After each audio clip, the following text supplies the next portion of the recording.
I've been a pretty big defender of Brock Boeser for a while now. I actually kind of think he is an underrated player on Vancouver's radar in terms of their team. I understand that Vancouver has been having a bit of a weird season, like a really weird season. It just feels like everything's going against them, albeit they still are competing for a playoff spot. And they did manage to beat the Oilers last night, which is good for them. They still are, I believe, a point behind the Calgary Flames, which, again, very, very surprising. We still have about over half a season, a little bit less than a half a season to go, so we'll see how that turns out. Now, we did get pretty interesting news from Darren Dreger. Now, he said this with certainty, that he, quote, does not believe that Brock Boeser will be back with the Vancouver Canucks. And again, I'm going to say this again. He said this with certainty when you're listening to him. I kind of think, in my opinion, that this is a little bit alarming if you're a Vancouver Canucks fan. The main reason is because I think over the last number of years, the Vancouver Canucks have done a pretty good job of building a competitive team. They have Elias Pettersson, JT Miller, Brock Boeser, they have Quinn Hughes. We don't talk nearly enough how good that guy is. He's on pace for like 100 points as a defenseman. It's just unbelievable production from an offensive defenseman. And I think that if they are going to make major changes by not having players back, they better have a way to replace those players. So this is a really alarming thing if you're a Vancouver Canucks fan, in my opinion.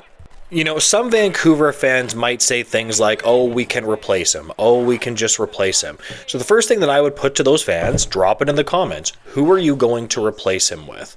That an unrestricted free agent that, remember, you have to entice them to come to Vancouver.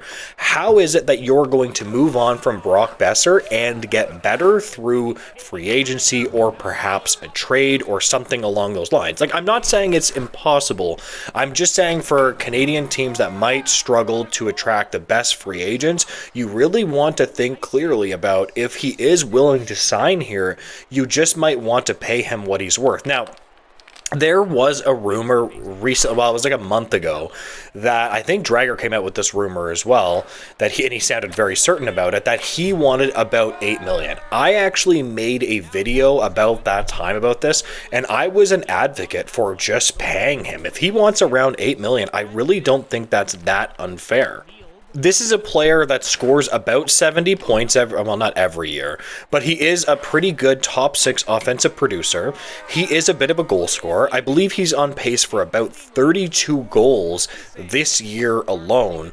You have to understand players like that are just going to get paid. They're just talented I'm not going to say front line, but solidified top 6 players. He's only 27 years old. You have to remember that. So you're not going to be signing him when he's 35, guys. You're signing him when he is 27.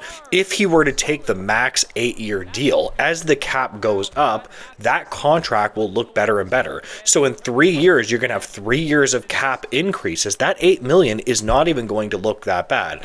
So now I understand the criticism from the point of view of, hey, no, just let him go. That's way too much, yada, yada, yada. I'm an advocate for signing this because the cap is going to go up. It's hard to get talented top 6 players. Whether the Vancouver Canucks right now are having a difficult season, which is true, they're not necessarily having the best season, in my opinion. You got to be careful with making changes unless you're going to make a solidified hockey trade. And if you're going to make a solidified hockey trade, then you can certainly make your team better. That's fine. But I think the Vancouver Canucks need to start being really, really careful.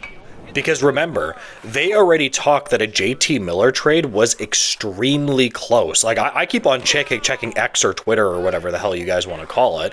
And, just checking to see, hey, has he been traded? JT Miller, almost got traded. I can't remember what the rumor was. Yesterday, he almost got traded. And I keep on reminding my Vancouver Canucks fans, you better hope that your management makes a proper hockey trade. The rumor is that it was with the New York Rangers as well.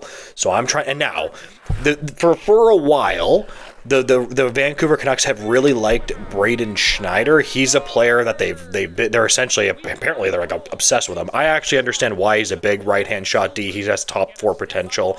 I really tend to like him too. I actually wanted the Leafs to draft him in his draft year. But again, you better hope if they're going to let go of these players, they have somebody to replace them with that's equally as talented or better, hopefully. And that if they make a trade, they make a hockey trade. Don't just make a trade for the sake of making one because you have to. Make one that is going to improve your team or at least make you the same but different. Again, everything that I analyze from hockey is from my perspective as a Leaf fan, and I have my perspective of like, if that was happening in my organization to a player on my team that I'm a fan of, how would that make me feel? And I would be livid if oh, we're just going to let this guy walk. It's like, dude, at the end of the day, just pay him. I mean, you're a good team. I mean, albeit they take a step back. My opinion is solidified. Just pay him. Now, I want to hear your opinions below.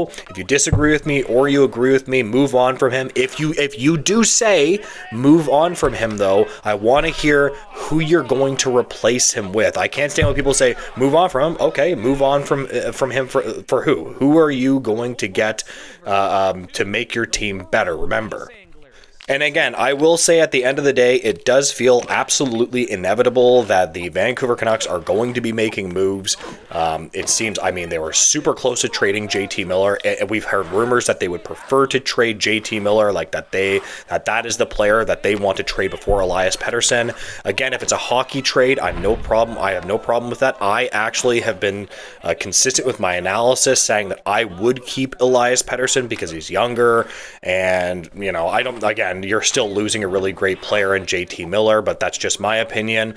Anyways, I'm going to end this video now. If you could like, comment, and subscribe, I would greatly appreciate that, guys, and make sure to have a great day, guys. Goodbye.